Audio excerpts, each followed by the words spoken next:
SSC board চেঞ্জের ফলাফল প্রকাশের নতুন সময়সূচি। আজ 14 নভেম্বর তোমাদের এইচএসসি বোর্ড চেঞ্জের ফলাফল দেওয়া হবে। তো কয়টার দিকে দেওয়া হবে, নতুন যে টাইমটা নির্ধারণ করা হয়েছে ফলাফল দেওয়ার, সেই বিষয়ে আমরা আজকে এই ভিডিওতে তোমাদেরকে সেই টাইম শিডিউলটা জানিয়ে দেবো। তোমরা কখন তোমাদের এই বোর্ড চেঞ্জের ফলাফলটা পাবে, অর্থাৎ তোমাদের কোন সময় গিয়ে তোমাদের বোর্ড চেঞ্জের ফলাফলটা প্রকাশ করা হবে, কখন তোমরা পাবে, এমনকি কোন জায়গা থেকে তোমাদের ফলাফলগুলি কালেক্ট করতে পারবে, এই বিষয়ে যে গুরুত্বপূর্ণ আপডেট রয়েছে সেই আপডেটটি আমরা আজকের এই ভিডিওর মাধ্যমে সব কিছু খোলাসা করে দিব, যার মাধ্যমে কিন্তু তোমরা কোনো ধরনের হ্যাসেল ছাড়া তোমাদের ফলাফল দেখতে পারবে। ওকে, তো চলো এবার আমরা এখন মূল ভিডিওতে যাচ্ছি। তোমাদের এই পুরো যে আপডেটটা সেটা আমরা তোমাদেরকে এখনই জানিয়ে দিচ্ছি। তার আগে ছোট্ট একটি রিকোয়েস্ট করবো, এখন যারা চ্যানেলে নতুন, চ্যানেলটিকে সাবস্ক্রাইব করনি, তোমরা অবশ্যই প্রতিনিয়ত শিক্ষামূলক সকল ধরনের আপডেট পেতে আমাদের এই চ্যানেলটিকে সাবস্ক্রাইব করে রাখো। এছাড়াও কিন্তু কিছুদিন পরেই তোমাদের যারা এই যে বোর্ড চেঞ্জের রেজাল্টে পরিবর্তন হবে রেজাল্ট, সেই ক্ষেত্রে যেহেতু তোমাদের রেজাল্টটা পরিবর্তন হয়ে আসতেছে, এখন তোমরা বিভিন্ন বিশ্ববিদ্যালয়ে ভর্তি পরীক্ষা দিতে পারবে। তোমাদের অনার্স ভর্তি কার্যক্রমে তোমরা অংশগ্রহণ করতে হবে। তোমাদের এসএসসি এইচএসসিতে কত পয়েন্ট হলে তোমরা অনার্সে আবেদন করতে পারবে, তোমাদের এই অনার্সের আবেদন কার্যক্রম কবে শুরু হতে যাচ্ছে, এই বিষয়ে কিন্তু আমরা অলরেডি আপডেট দিয়েছি। আমাদের যে ডেডিকেটেড চ্যানেল রয়েছে এডুকেশন ক্যাম্পাস এনইউ, সেই চ্যানেলটিকে তোমরা সাবস্ক্রাইব করে রাখলে তোমরা কিন্তু সকল ধরনের আপডেট বা বিশ্ববিদ্যালয় সম্পর্কিত, ডিগ্রি সম্পর্কিত, মাস্টার্স সম্পর্কিত, অনার্স সম্পর্কিত সকল ইনফরমেশন আমাদের সেই চ্যানেলে কিন্তু প্রোভাইড করা হচ্ছে। তোমরা সেইগুলিকে মিস না করতে চাইলে চ্যানেলটিকে সাবস্ক্রাইব করে রাখো। তোমাদের সুবিধার্থে সেই চ্যানেলের লিঙ্ক আমি এই ভিডিওর ডেসক্রিপশানে দিয়ে দেবো, এমনকি পিন কমেন্টে আমি কিন্তু সেই চ্যানেলের লিঙ্কটা আমি ইনক্লুড করে দেবো, যার মাধ্যমে ক্লিক করলেই কিন্তু আমাদের সেই চ্যানেলে তোমরা রিডাইরেক্ট হতে পারবে। ওকে, এখন আসি তোমাদের যে ফলাফল সম্পর্কিত যে আপডেট রয়েছে এটি। তো আজকে হচ্ছে 14 নভেম্বর। তো আমরা এখানে দেখতে পেয়েছি শিক্ষা বোর্ড থেকে বলা হয়েছে তোমাদের যে ফলাফলটা সেটা মূলত এখানে খাতা চ্যালেঞ্জ বা যে পুনরীক্ষণ ফলাফল যে বোর্ড চেঞ্জের সেটা কিন্তু 14 নভেম্বর দেওয়া হবে। আজকে হচ্ছে বৃহস্পতিবার, এমনকি 14 নভেম্বর। তো আজকেই তোমরা একদম কনফার্ম তোমাদের বোর্ড চ্যালেঞ্জের যে রেজাল্টটা সেটা কিন্তু তোমরা পাচ্ছ। এই বিষয়টি নিশ্চিত করেছে ঢাকা মাধ্যমিক ও উচ্চ মাধ্যমিক শিক্ষা বোর্ডের যিনি চেয়ারম্যান রয়েছেন অধ্যাপক তপন কুমার সরকার। তিনি কিন্তু এই পুরো বিষয়টিকে কিছুদিন আগেই বলেছিল, যেটা আমরা তোমাদেরকে আগেই জানিয়েছিলাম যে 14 নভেম্বরই ফলাফল প্রকাশিত হবে।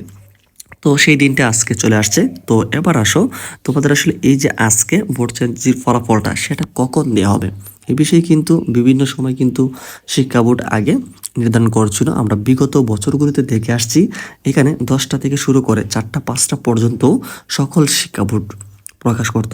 এক একটা বোর্ড এক একটা সময় গিয়ে ফলাফল প্রকাশ করত। এবারও কি তাই হবে?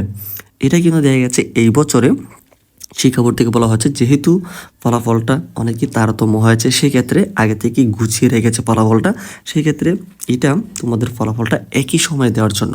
তো এখন তোমাদের জন্য যে সুবিধা হচ্ছে, তোমরা যারা বিভিন্ন শিক্ষা বোর্ডে রয়েছে তোমাদের সকল শিক্ষা বোর্ডের ফলাফলটা কিন্তু তোমাদের একই সময় দেওয়া হচ্ছে।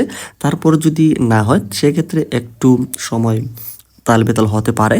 তো এই বিষয়ে একটু তোমাদেরকে যে বিষয়টা এখানে জানতে হবে, তোমাদের ফলাফলটা এক্স্যাক্টলি কোন সময় দেওয়া হচ্ছে এই বিষয়টি।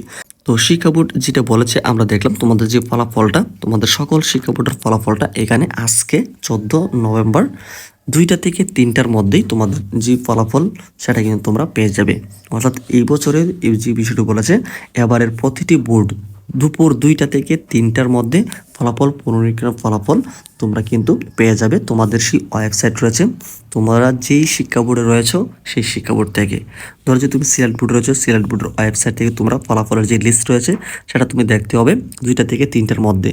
তো তোমরা একটা মানসিক প্রিপারেশন নিয়ে রাখো, তোমরা সকল কাজ একটু গুছিয়ে রাখো, যেন তোমরা 2টা থেকে 3টার মধ্যে এই ওয়েবসাইটগুলিতে তোমরা ভিজিট করতে পারো, বা মোবাইলগুলো একটু বারবার চেক করবে আসলে মোবাইলে মেসেজ আসছে কিনা। ও হ্যাঁ, তো তোমাদের যে ফলাফল দেখার যে বিষয়টা আমরা তোমাদেরকে বললাম, তোমাদের ফলাফল 2টা মাধ্যমে দেখতে হবে। একটা হচ্ছে তোমাদের কিছুই করা লাগবে না, তোমরা জাস্ট তোমাদের যে মোবাইল ফোন রয়েছে, তোমরা বোর্ড চ্যালেঞ্জের সময় যে নাম্বারটা দিয়েছিলে সেই নাম্বারে মূলত তোমাদেরকে এসএমএস এর মাধ্যমে তোমাদের ফলাফল জানিয়ে দেওয়া হবে যদি তোমাদের ফলাফল পরিবর্তন হয়। আর নেটওয়ার্ক জনিত যদি সমস্যা থাকে তাহলে সেই তোমাদের যে মোবাইলে সেটা কিন্তু মেসেজ নাও যেতে পারে। তো সেই জন্য তোমাদের টেনশন করার কারণেই তোমাদের যে বোর্ড রয়েছে সেই বোর্ডে চলে আসবে। এই যে সময়টুকু রয়েছে 2টা থেকে 3টা এর মধ্যেই। এখানে আসলে কি হবে, তোমাদের সেই ফলাফলের যে লিস্টটা সেটা তোমরা দেখতে হবে। এমনকি সেইখানে একটা তোমাদের রোল নাম্বার থাকবে, সেই রোল নাম্বারটা তোমরা একটু মিলে দেখবে আসলে রেজাল্টটা পরিবর্তন হয়েছে কিনা। তারপরেও কিন্তু তোমরা ম্যানুয়ালি তোমরা যেভাবে রেজাল্ট দেখো সেভাবে কিন্তু দেখতে পারবে। তবে সেই জায়গাতে একটু সময় গিয়ে তোমরা দেখতে পাবে যে আপডেট নাও হতে পারে, কারণ শিক্ষাবোর্ড থেকে আপডেট করা হলে তাহলে সেখানে তোমরা আপডেট রেজাল্ট দেখতে হবে। এছাড়া সেখানে কিন্তু তোমরা আগের রেজাল্টটা দেখতে পারবে। তবে যদি শিক্ষাবোর্ড থেকে আপডেট করে দেওয়া হয় তাহলে সেখানে কিন্তু তোমরা ম্যানুয়ালি তোমাদের সেই আপডেট রেজাল্টটাই দেখতে হবে। তো যাই হোক, তোমাদের প্রাথমিকভাবে তোমাদের আজকে যেটা করণীয় হচ্ছে, সকল কাজ এখানে গুছিয়ে রাখলে তোমরা কিন্তু 2টা থেকে 3টার মধ্যে তোমরা তোমাদের বোর্ডে চলে আসবে। এছাড়া তোমাদের পাশাপাশি একটু পরপরই তোমাদের মোবাইলটা চেক করে নেবে কোনো প্রকার মেসেজ আসছে কিনা। ওকে, তো এখানে আমরা দেখতে পাচ্ছি তোমাদের বোর্ড সায়েন্সের এই বছর ফলাফলটা 2টা থেকে 3টার মধ্যেই তোমরা সকল শিক্ষা বোর্ডের ফলাফলটা পেয়ে যাচ্ছ। তারপর তোমাদের যাদের ফলাফল দেখতে সমস্যা হবে অবশ্যই আমাদেরকে কমেন্টস জানানোর চেষ্টা করবে। পরবর্তী আপডেট পেতে চ্যানেলটিকে সাবস্ক্রাইব করে রাখো।